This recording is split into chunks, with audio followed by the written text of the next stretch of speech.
Datang ke sana. Jadi tak salah kita coba.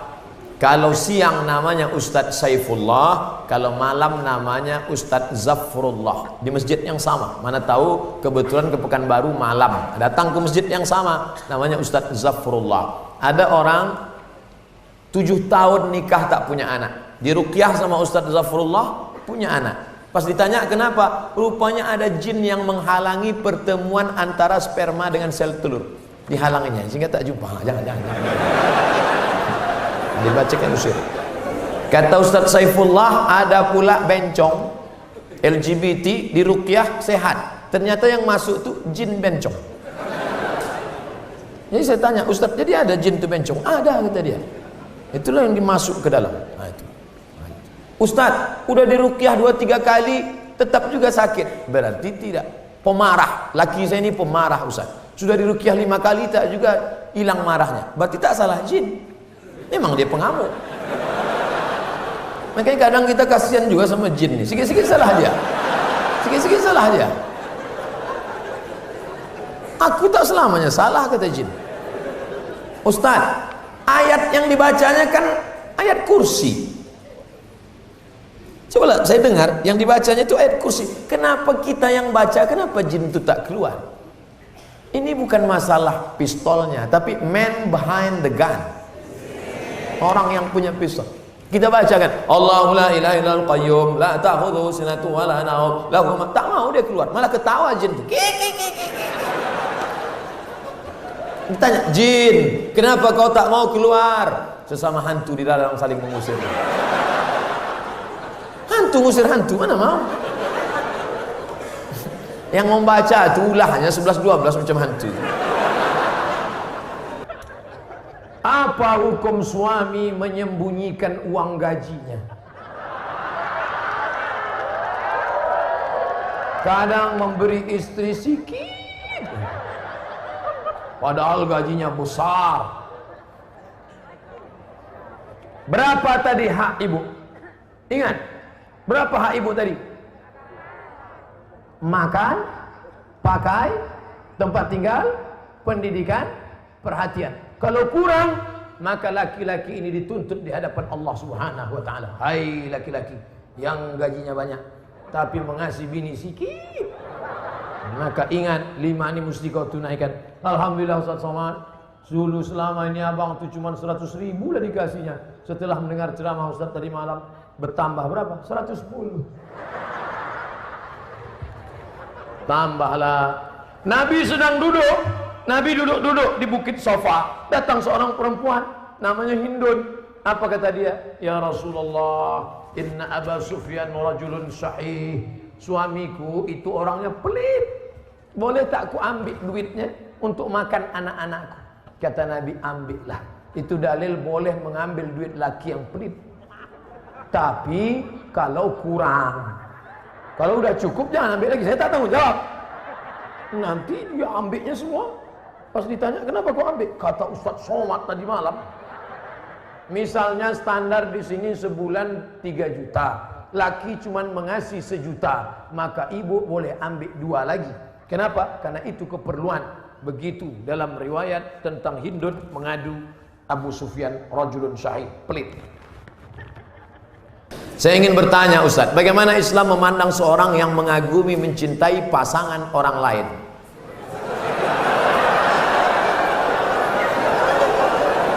Bagaimana pula jika orang itu memiliki perasaan yang sama dengan kita?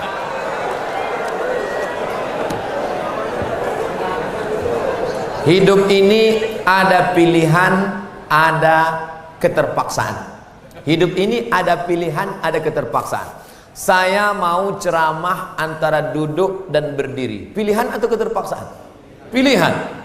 Ustaz mau duduk atau berdiri? Saya pilih berdiri. Kenapa Ustaz pilih berdiri? Menunjukkan bahwa saya masih muda, masih sehat. Antara minum atau tidak minum, pilihan atau keterpaksaan? Pilihan. Minum atau tidak terserah saya. Mau saya minum, mau tidak, itu pilihan saya. Nah, masalah cinta. Cinta itu pilihan atau keterpaksaan? Cinta tidak pilihan. Cinta adalah keterpaksaan. Oleh sebab itu maka kadang kita tengok orang ganteng bininya buruk. Kenapa? Terpaksa. Cinta tak bisa memilih. Ketika dia rasional, dia tidak cinta. Maka ketika kita senang dengan orang, kadang kita pun tak tahu alasannya. Kenapa kita tiba-tiba senang dengan orang? Nah, cinta tidak bisa memilih. Ketika kita suka dengan orang, apakah kita berdosa? Tidak. Karena rasa itu ada tumbuh di dalam. Suka tidak berdosa. Ketika dia berubah menjadi action, baru berdosa. Suka kita dengan orang, tak dosa. Tapi ketika kita dekati, minta nomor HP-nya, baru dosa. Lalu cinta itu apa? Cinta kepada anak gadis orang belum menikah, kita bisa nikahi dia. Yang jadi masalah bagaimana kalau cinta sama bini orang? Oleh sebab itu maka rasa itu mesti dibuang, karena dia adalah bagian dari ujian. Ujian, jangan dipeturutkan. Dipeturutkan, didekati, apalagi sekantor. Witing Trisno Jalaran Suko Kulino. Kita tumbuh hanya sering kena. Berawal dari 6. Pertama, nazratun, pandangan. Setelah lama memandang, fabtisamun, senyum.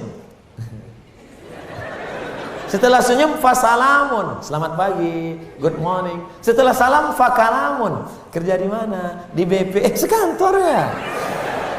Setelah fakalamun, famau'idun, janjian. Bisa ketemu kita nanti siang? Oke. Sukanya makan apa? Ayam panggang. Sana kalau gitu, iya. Faliqaun, pertemuan. Setelah pertemuan, bekerjalah setan, lalu kemudian makan bersama, makan siang. Apa kata orang Inggris? No free lunch. Tak ada makan siang yang gratis. Akhirnya terjadilah apa yang terjadi. Maka kalau ada bibit-bibit itu terasa di dalam, tekanlah dia, jangan lagi pandang, jangan diperturutkan. Itulah nilai jihad. Bukan jihad berdarah-darah melawan Belanda, tapi jihad hawa nafsu yang justru jauh lebih besar. Melawan meriam Belanda banyak orang tahan, meriam Belina payah. Bagaimana hukum kita sholat berjamaah di suatu lapangan, terus sopnya putus-putus? Mohon penjelasannya Pak Ustaz. Sawu sufuf, luruskan sop. Fa inna taswiyatas sufu min tamamis sholah. Lurusnya sop bagian dari kesempurnaan. Sholatnya sah, tapi kurang sempurna. Sholat tadi berjamaah di sini sah, tapi kalau putus-putus kurang sempurna. Imam, luruskan dulu, tengok. Saya sholat di Masjid Istiqomah di Bengkalis. Apa kata imam? Luruskan shaf, matikan HP.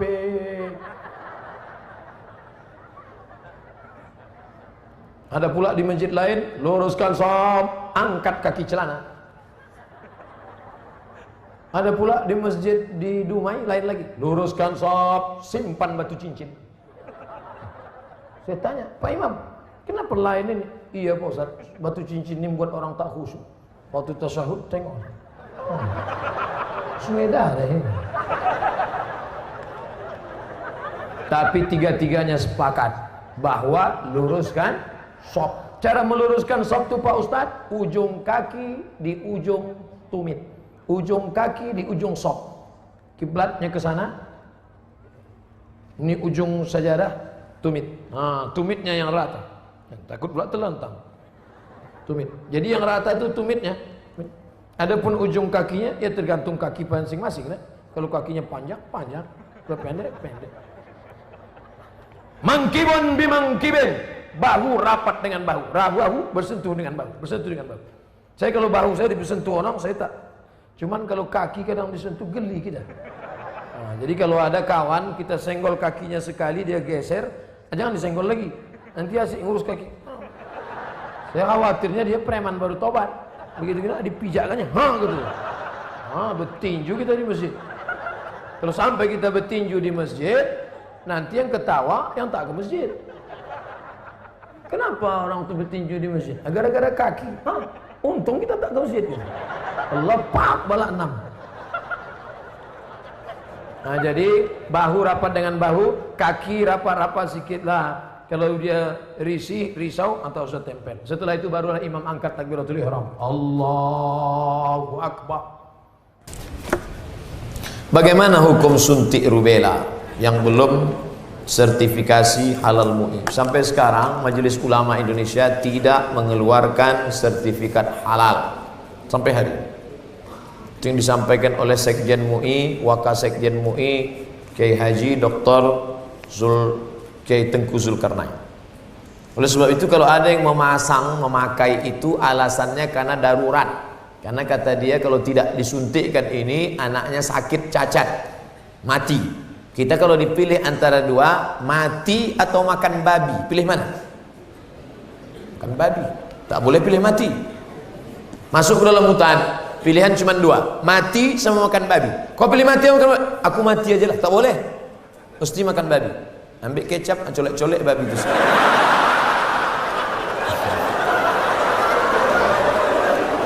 Boleh pilih mati. Nah, jadi kalau bapak ibu takut anak itu cacat, sakit, dipakainya hukum darurat itu. Ustadz Somad, saya tanya emak saya ini orang kampung. Mak, aku dulu waktu kecil ada disuntik cacar, suntik ini enggak. Kau dari kecil tak pernah disuntik. Asal datang dokter puskesmas, kularikan kau ke hutan. Sampai sekarang saya hidup, tak ada sakit. Pernah ada trapel ngajak saya umroh. Ustadz, kapan Ustadz ada kosong mau suntik? Kalau kalian mau berangkat, berangkat.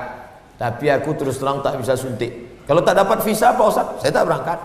Sampai hari H saya tak suntik. Tak bagaimana ceritanya mereka dapat visa, berangkat. Katanya kalau tak suntik sakit mati. Tak mati. Tapi ini tak bisa jadi hukum. Saya tak mati, yang mendoakan saya banyak. Nah, sebanyak ini mendoakan. Mana ngumpan kuman-kuman virus-virus? Pak Ustadz, berdosa tak kita memarahi ibu? Alasannya ibu keluar rumah tak menggunakan hijab. Oh, tak boleh nak. Mentang-mentang kau sudah pengajian, lalu kau panggil emakmu, mak sini sebentar. Assalamualaikum warahmatullah, neraka jahanam. Bukan begitu caranya. Wa in jahadaka ala an tusyrika bima laysa laka bihi ilmun. Kalau emak bapakmu memaksamu untuk mempersekutukan aku, fala tuti'huma, jangan kau patuhi dia. Tapi untuk melawan tetap tak boleh. Wa sahibhuma fid dunya ma'rufa, tetaplah bergaul dengan jangan kalian yang menasihati dia. Datangi Pak Wan, datangi Pak Bupati, datangi Pak Wabu. Pak, bisa tak Bapak nasihati emak saya? Mak saya ini takut sama bapak.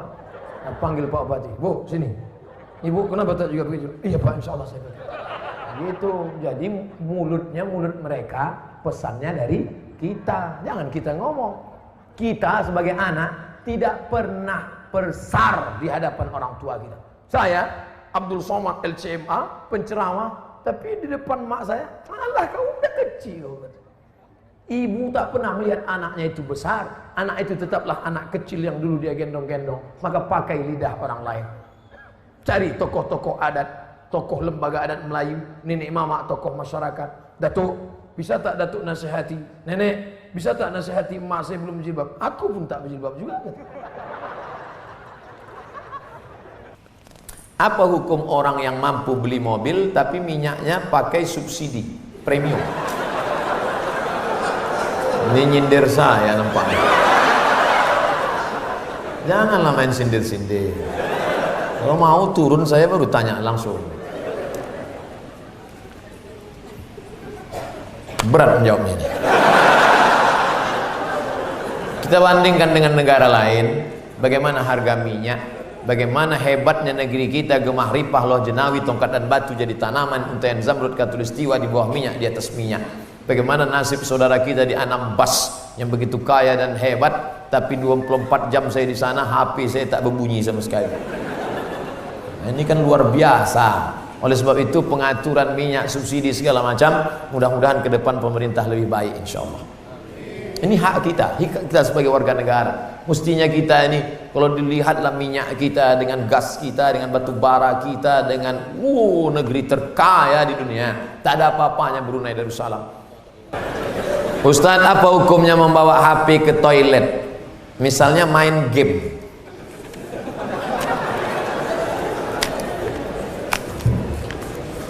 Ada orang buang air besar sambil main game. La ilaha illallah Muhammadur Rasulullah. Fokus sajalah di satu pekerjaan. Tahu salah yang lain. Pak Ustadz, saya mau nanya, apakah orang yang bertato itu tidak diterima sholatnya? Ada orang pakai tato, apa tulisan tatonya? Orang yang bertato tidak diterima sholatnya.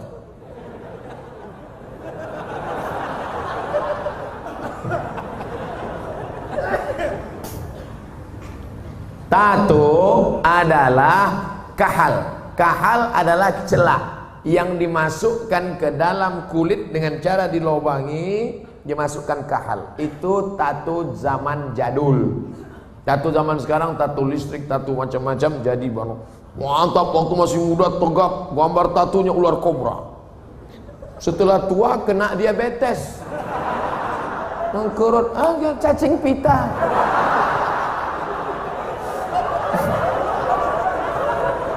Sebelah kanan gambar burung gagak yang sedang ingin terbang menangkap serigala. Tiba-tiba karena sudah tua, kurus, keriput, gambar burung puyuh. Dulu preman tengik, sekarang tobat. Nah, apakah setelah tobat dia perlu menyetrika tatunya? Tobat, sekarang ada cacing pita, mau disetrika lurus. Maka saudara-saudaraku yang sudah bertato tidak perlu menyetrika tatonya, wuduknya sah, air wuduknya masuk. Sudah dikaji oleh para ulama, tidak perlu membuang tatonya. Hanya saja kalian yang dulu mantan-mantan petato perlu membuat komunitas. Komunitas Tato Tobat, KTT. Disangka orang konferensi tingkat tinggi. Ternyata komunitas Tato Tobat. Yang nggak punya tato nggak boleh masuk. Ada yang tatonya seperti Yakuza. Ada bertato semua. Ada sebelah mukanya tato semua isi. Tiba-tiba ada satu pesertanya nggak punya tato. Loh, sampean nggak ada tato kok bisa ikut? Ternyata tatonya cuma satu tai lalat. Dulu pengen jadi Rano Karno, nggak jadi. Dulu sama-sama dulu kan ada anak-anak muda ingin jadi Rano Karno, disuntik, ambil jarum, tusuk, kasih spidol. Ustaz kok tahu? Saya dulu nyoba juga. Nggak jadi. Nah, bagi yang belum punya tato jangan buat tato. 5. La'anallahul wasimat, Allah melaknat yang tukang buat tato. Wal mutasimat, minta buatkan tato. Wal mutanammisat, yang mencabut. Ini alis atau bulu mata? Alis, mencabut alis. Ini jangan dicabut. Ini mau nikah, wah, cabut, nggak mempan cabut dicukur, hilang. Tukang buat tato, minta buatkan tato, mencabut bulu mata, alis mata. Wal mutafallijat, mengotak-atik gigi sudah bagus diotak-atik, kecuali giginya memang nggak wajar. Setiap melihat dia senyum pingsan 3 orang. Hai gitu, pingsan. Itu boleh pakai kawat. Dulu seingat saja kawat itu kan untuk pagar. Sekarang gigi pakai kawat. Hari Senin ungu, hari Selasa merah, hari Rabu pink. Setiap ketemu, itu nggak boleh, mubazir, sakit. Pokoknya merubah yang nggak wajar jadi wajar, boleh. Merubah yang nggak normal jadi normal, boleh. Tapi yang sudah normal jadi abnormal, nggak boleh. Nah, oleh sebab itu yang bertato, kalau ada imam kita bertato, nggak usah dipermasalahkan. Nanti selesai sholat, ini sholat kita sah nggak ya? Nampaknya nggak. Pokoknya baik-baik semua. Kalau orang tua saya sebelum meninggal berwasiat kepada saya untuk pergi haji, apakah saya harus memenuhi wasiat itu? Apa tidak? Sedangkan saya belum naik haji. Bagaimana balasan? Dia wasiat aja gini. Duh, iki ono uang 50 juta. Nanti kalau saya meninggal, kamu harus menghajikan saya. Anak ini bolehkah menghajikan bapaknya? Boleh, dengan syarat dia haji dulu. Namanya badal haji. Nah, boleh nggak dia pakai uang ini untuk berangkat haji dia? Nggak boleh, karena uang ini untuk menghajikan bapaknya. Oh, rupanya mikrofon ini nggak boleh kuat-kuat, karena bapak ini menghajikan. Makanya nggak boleh menghaji.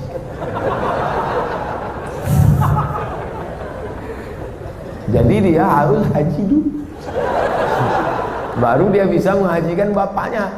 Dalilnya mana? Labbaik Allahumma syukruma, labbaik Allahumma syukruma. Aku menghajikan syukruma, aku menghajikan syukruma. Sampean kenes dulu. Come here for a moment. Sini sebentar. Kamu tadi menghajikan siapa? Menghajikan syukruma. Syukruma itu siapa? Sedulurku. Aku menghajikan syukruma. Sampean wis haji apa ora? Urung. Haji dulu dirimu, baru hajikan orang lain. Nah, kebetulan nanti anaknya dapat uang, dia berangkat haji, bawa uang almarhum yang 50 juta tadi. Kebetulan nanti di Makkah ketemu mahasiswa dari Semarang, anak KSW, kekeluargaan Wali Songo. Di Mesir, kalau anak Jawa Tengah itu nama persatuannya KSW, kekeluargaan mahasiswa Wali Songo. Kalau kami anak Riau namanya KSMR, kelompok studi mahasiswa Riau. Ustaz kok tahu? Kami dulu tetangga di Kairo. Kami di atas anak Riau, di bawah anak KSW, kawan akrab. Nah, tanya dia, sampean dari mana? Dari Kairo, sedang haji ya? Iya, rumahnya di mana? Di Semarang. Oh, ketepatan, saya mau membadalkan haji bapak saya. Lihat dulu mana KTP-nya, betulkah pelajar dari Al-Azhar? Jangan sampai ngaku-ngaku bohong. Lalu kemudian serahkan, ini badal haji untuk bapak saya, maka hajinya sah.